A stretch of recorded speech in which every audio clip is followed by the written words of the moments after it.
I'm not sure if you all have noticed, but I make a lot of videos, basically every Wednesday for the last 3 years with very few exceptions. And often when I'm putting them together, I get an inkling that there are certain cities I talk about more than others. I mean, severely, disproportionately more. And then I wonder about the cities I'm not talking about. So for today, I did what I do and analyzed the content of every video I've ever made to find the cities that are truly under-discussed and underappreciated. I slice and dice this just a whole bunch of different ways, so if you're ready to get meta, it's all coming up next. This is CityNerd, weekly content on cities and transportation. Viewer-suggested topics always welcome, and this isn't really a suggested topic, just a response to endless comments that I don't talk about insert your city's name nearly enough. Like, it shouldn't be that hard to get mentioned in a video. I do top 10 lists, bottom 10 lists, tier lists, Pareto analyses. I even did one where I list 56 different city pairs for high-speed rail. But even after all that, there are still important cities that I've barely mentioned, or in some cases, haven't mentioned at all. First, I just want to say, it's not meant to be an insult if I don't talk about your city. I mean, this is a channel that talks about density and transit and walkability and bikeability, and just about everything I do is based on publicly available data. But at the same time, I'm under no illusion that what I do is objective. There's a whole observer effect embedded in the fact that I'm the one who chooses which data to look at and how to put it all together.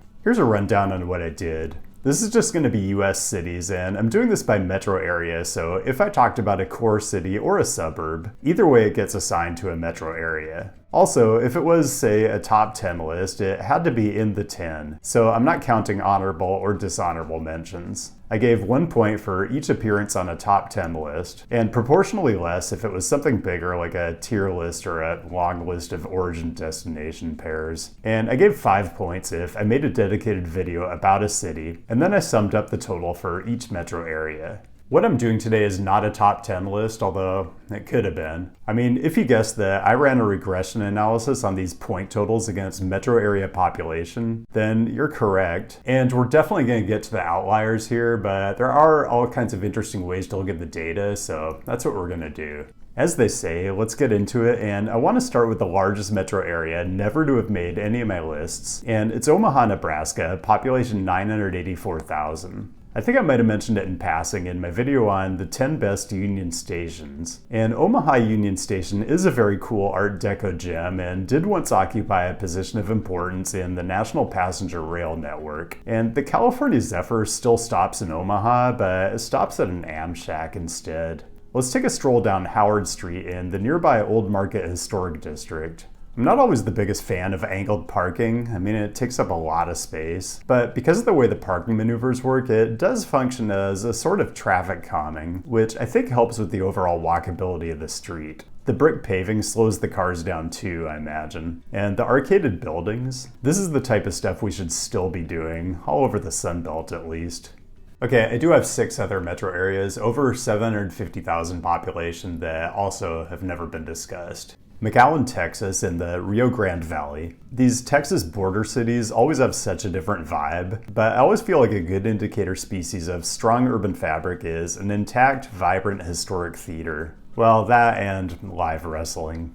Baton Rouge, Louisiana. I always forget how big Baton Rouge actually is. Not really that much smaller than New Orleans. It is a bit of a college town, and Tiger Stadium is one of a handful of stadiums in the US that's capable of holding 1/3 of my subscriber count.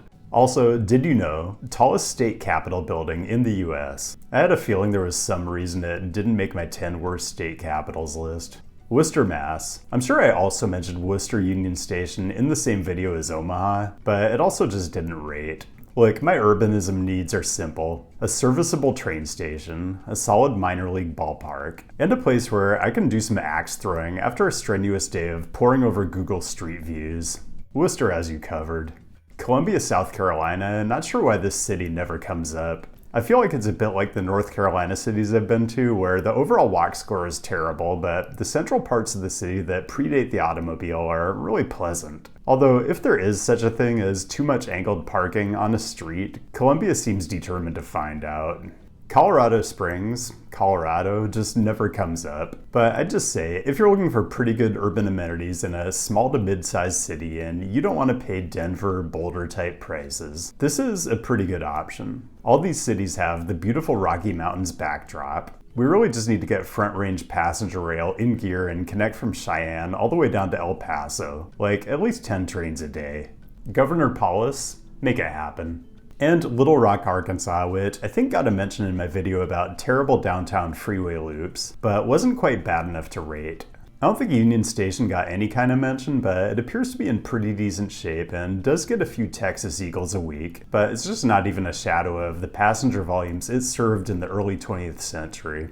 Is there good urbanism in Little Rock? Look, my needs are simple. All I need is a streetcar that operates in mixed traffic, and a public market with a solid cheesemonger, and I'm good. Okay, those are the undiscussed, so now let's get to the underdiscussed. Every metro area over 1 million in the US is featured in at least one of my videos, but the least mentioned is Fresno, California. Let's take a short stroll down Fulton Street, which was fully pedestrianized in 1964, but really struggled as Fresno continued to sprawl out over the succeeding decades and new retail destinations opened up in the suburbs. They finally reconfigured Fulton Street in 2017 to reintroduce motor vehicle traffic, and the City Beautiful channel covers this topic really well if you want a deeper dive. Anyway, Fresno's only significant appearance on this channel was being rated as half of the 28th most important city pair for high-speed rail in North America, with LA. Least discussed metro area over 2 million, Columbus, Ohio. Ohio is fascinating in that its 3 major metro areas are all very similar in size, but Columbus has shown up on this channel far less than Cincinnati or Cleveland. I do wonder if it's because the other two were larger, more established cities earlier in the history of this country. So they have, for example, long-standing Major League Baseball franchises and maybe more intact pre-automobile urban fabric. Columbus is on a different growth trajectory from other Rust Belt cities, though. I think being the state capital and also home to a massive public university probably plays into this, but I'd love to hear theories or even evidence of why Columbus's trajectory is so different because I didn't come across anything definitive. And the least discussed metro area over 3 million, San Diego. Although I did make a whole video centered around the proposition that San Diego is the ideal for weather in a North American city, but that video wasn't really about San Diego. The Convention Center, Petco Park, and Balboa Park have all made top 10 lists, and the city does show up in my high-speed rail analysis, but it's often obscured by a certain megacity 100 miles north. I'm looking forward to actually going to San Diego and exploring the neighborhoods. My impression when I've visited before is that it quickly takes on a very suburban form when you stray from downtown, but I really do perceive everything in a very different way ever since I started this channel, and I'm prepared to be pleasantly surprised. Okay, so none of the cities we just talked about are the biggest outliers in that regression analysis I showed you earlier. So next we're going to switch lenses and count down the 5 most ignored relative to their size. Before that, all the usual ways to goose the performance of this video if you're enjoying it, and all the usual ways to connect and stay up to date on what I'm up to. I think I'm actually in Detroit, Michigan the day this video comes out, also an underdiscussed city, and I'll definitely be rectifying that. And no video next Wednesday, there's just too much non-channel stuff taking up my time, but I'll be back the week after that. I was going to do a part right here where I talk about cities that are over-mentioned on this channel, but it's really Las Vegas by a huge margin since I spent a year living there and doing a video on location every few weeks. Okay, now I want to give you the 5 biggest outliers in that regression analysis. So this is the difference between how many appearances on this channel you might have predicted based on metro size alone, compared to how much the metro area has actually appeared in the history of this channel. 5th most undermentioned city, San Antonio, and even when it does get mentioned on this channel, it's not usually good news. But I am a firm believer in the idea that every city has something to recommend it, and I'm not going to assume it's the Riverwalk, which just doesn't feel like it's going to be my vibe, even though downtown does rate a 98 on Walk Score. Let's go to the Tobin Hill neighborhood north of downtown. I actually don't know if this is my vibe either or my price range, but it is maybe a more recognizably urban environment than you might expect. Fourth most undermentioned, Greater LA. Kind of funny since I feel like it does come up in my videos. I mean, I've gone to both LA and Long Beach and made videos on the location, but relative to the size of the city, underappreciated.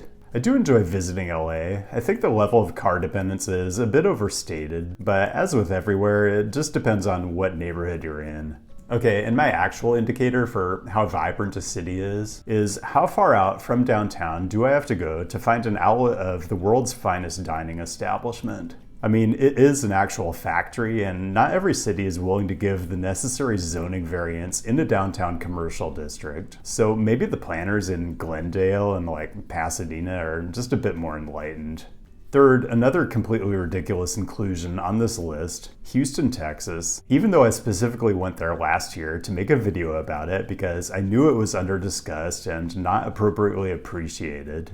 Doesn't matter, we still don't talk about Houston, the fourth largest city and fifth largest metro area in the US, nearly enough. Admittedly, my coverage in that video was limited, just a handful of neighborhoods inside the I-610 loop, which I really enjoyed so much more than I thought I would, and there's a lot more that I left undiscovered, so I'll be back.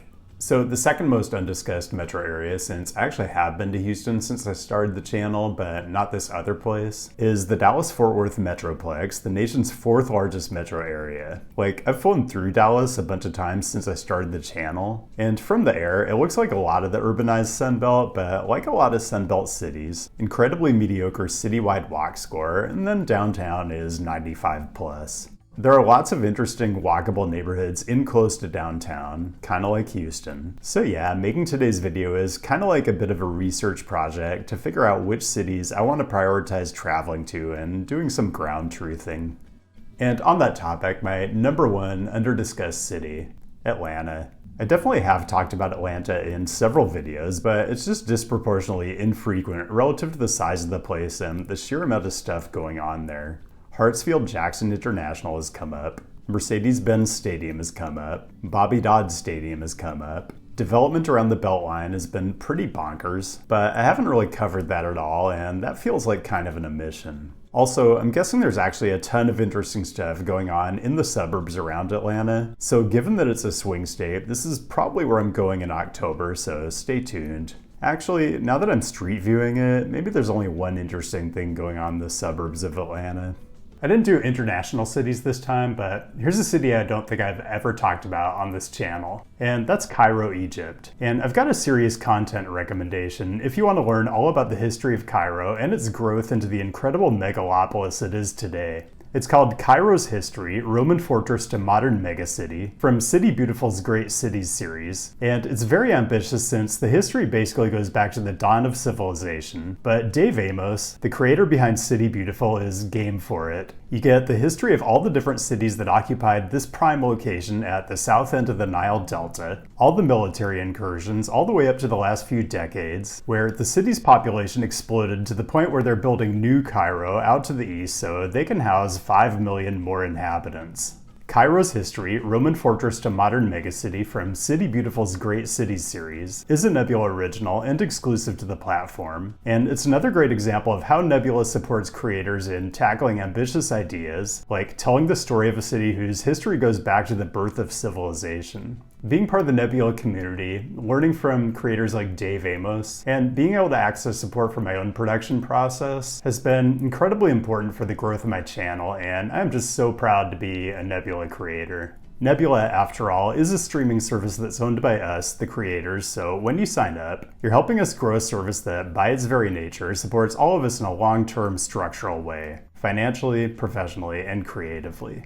So if you want to support the continued improvement to this channel and help grow its ability to reach more people and make a difference, signing up for Nebula really is the best possible way to do that. But remember, when you sign up, it's not only an investment in our community of creators, it's also an investment in continuing to make the Nebula streaming experience itself better and better. Because yeah, Nebula is kind of like Netflix for people who like trains a little too much. But the intention here is to keep raising the level of the whole platform and grow it into a prestige streaming service. So if you use my custom link down in the description, you're gonna get an incredible value. You can get all the Nebula content for 40% off the regular price when you sign up for an annual subscription, and the lifetime offer is still available. $300, you pay once, and you get Nebula for as long as both you and Nebula exist. As always, whether that's a sound investment or not is basically a matter between you and your actuarial table of choice. Or here's another idea, Nebula gift cards. Use my code to get the same great discounts, and then you have a great way to share all the Nebula content you enjoy with your family and friends. Even if they already have Nebula accounts, you can gift them a free year at the discounted price using my custom link down in the description.